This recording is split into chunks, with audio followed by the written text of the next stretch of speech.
Hello everyone, my name is Avuva, and in this video I will be explaining you what is SheBang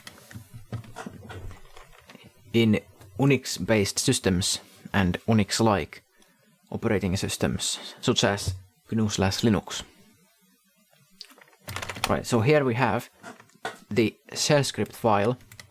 Let's take a look at it. As you can see, this is a shell script file. Basically, a shell script file is the same thing as what you type on the terminal and then hit enter, so it executes a command. So basically, this is one command and then another command, and then you can write another command. Like so. As you can see, this is like the same thing as writing on a terminal. That's what shell scripts are.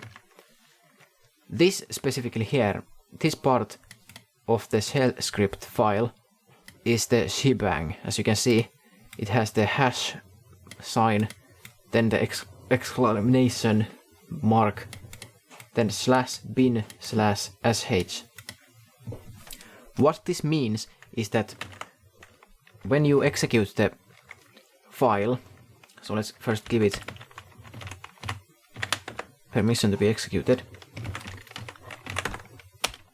When you execute the file, then what happens is that it runs those commands that I had listed there. So, as you can see, it ran the command that is in the file. That's what shell script files are. So, what does it mean, the SheBang at the beginning? Well, this means what program is going to interpret these commands. As you can see, these are the shell commands: echo, ls, and another echo. You can see that they are ls. They are shell commands. These are shell commands right here, and this here bin/sh. This is the shell that is going to interpret these commands. sh specifically is the one in the bin directory. So I will show you in the file system in this graphical file manager called thunar. This is the same bin directory as you can see here. When I search for sh, you can here see this one here. This is the sh. I'll zoom in a little so you can see. Here you can see sh.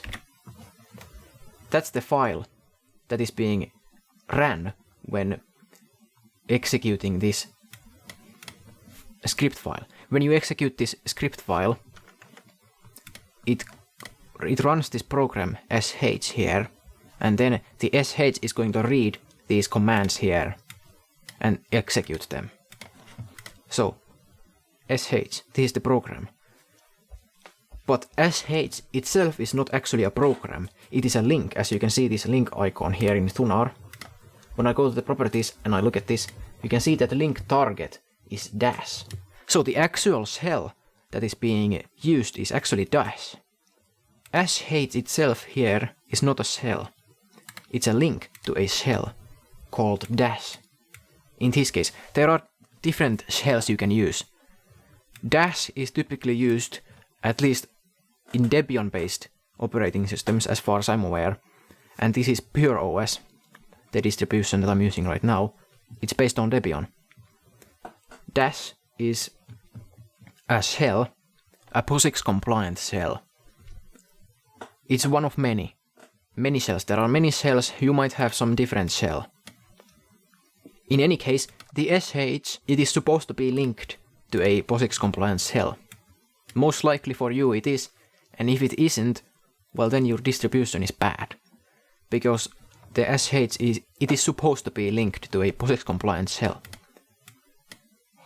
For example, dash. So, this means that dash, when I search for dash, you can see here, this is dash. This is the actual shell that is being executed.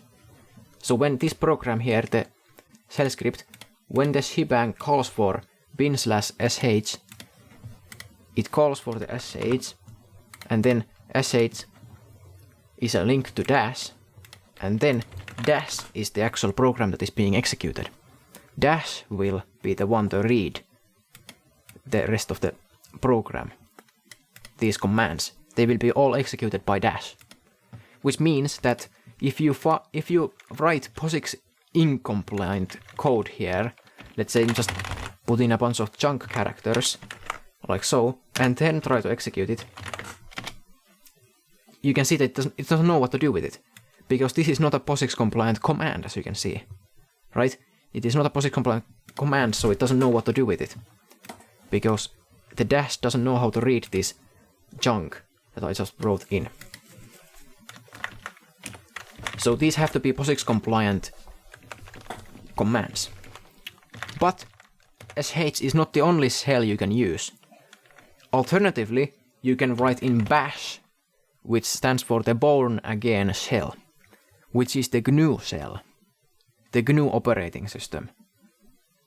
It is not the same as dash or other POSIX compliant shells.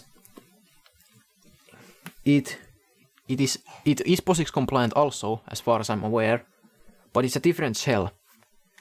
If you want to use commands that are specifically for bash, then you can use bash here, like this. If you want bash specifically. But this only works with bash. If you don't have bash installed, then your script will not work. Right? So sh will work on every machine that is POSIX compliant. Every operating system that is. If your operating system is POSIX compliant, it can run any sh script. Bash will only be able to be run on a bash machine, on a GNU machine. A machine that has a GNU shell installed. So if you have the bash installed, which all GNU/Linux distributions do, then you can run bash scripts. But if you just want to write a POSIX compliant script, then sh. Of course, you can also use the shell such as the dash. You can link directly to dash. That is also possible. As I mentioned, the sh, it is linked to dash anyway, as you can see here, link to dash. So you can go straight to dash. However, this is not recommended because, as I said already just a few moments ago, not everyone has the same shell. Dash is just one of many POSIX compliant shells, so not everyone is going to have the same shell. So therefore, writing a specific shell like this, writing specific shell like dash is not recommended at all. Do not do this. Never do this. Never do this. Dash, it makes no sense. There's no reason to do that. Just write sh. Because sh will always be linked to the POSIX compliant shell. Sh will always be linked to a POSIX.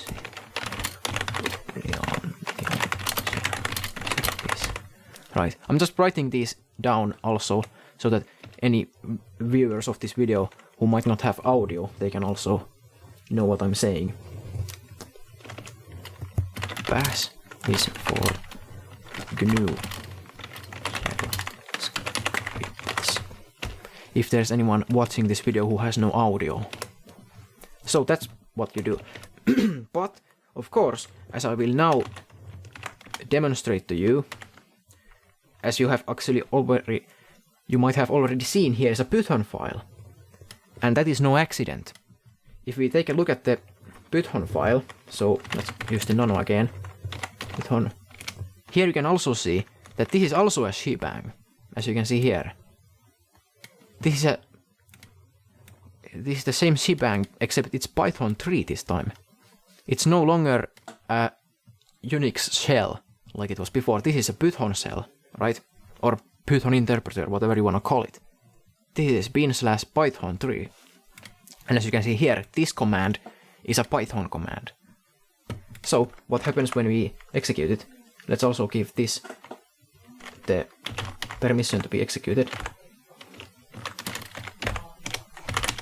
Now, you can see both of these are green. The green typically indicates that they are executable, but that depends on the terminal you're using, I guess. But whatever. it is now executable, so let's execute the Python file. You can see that the Python executed. It prints out hello world, as it is supposed to. It is also a SheBang. When we go to the file manager again and search for Python 3, you can see that we are in the /bin directory here. And here you can see Python 3. This is the program being called. It links to Python 3.9 specifically, apparently, so it will be this one. Python 3.9 in this case.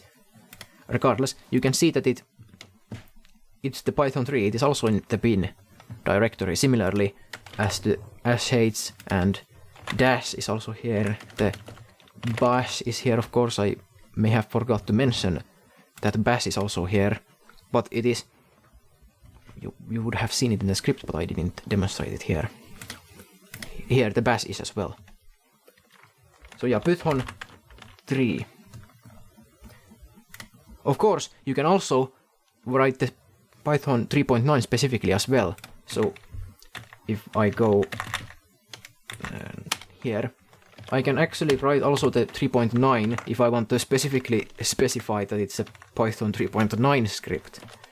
But then it has to be 3.9 and nothing else works, right? It has to be 3.9 if I do this. It has to be 3.9. But if it's just Python 3, then as you can see, execute. Yeah, you can see that it calls this one. So, what is SheBang? It is a link to the program that will interpret the file. So, the commands you have in a script, they will be executed by a program. What program? Well, this one, right here. The SheBang indicates to the operating system what program to use to execute the commands. Essentially, it means, yeah, it's the program that executes the script. You can use any interpreter, just like I demonstrated with the Python script. It doesn't have to be a shell script. It can be Python as well. It is arbitrary. It could be anything. SheBang works for basically all of these things. It could be the shell scripts and Python. I don't know any off the top of my head, but I'd imagine other interpreted languages can also be done this way. I'm not aware of them because I have no experience with that many programming languages, but still, that's the SheBang. The SheBang, it calls the program that will execute the script. bin/python for Python files and bin/sh for shell scripts. POSIX compliant shell scripts specifically. If you want bash, you can use bash. For the Bourne again shell, the GNU shell. Right, that is SheBang. It is an interesting part of the Unix operating system and all Unix-like operating systems. Right, that's it for the video. Thanks for watching. Like, share, subscribe. Until next video, bye.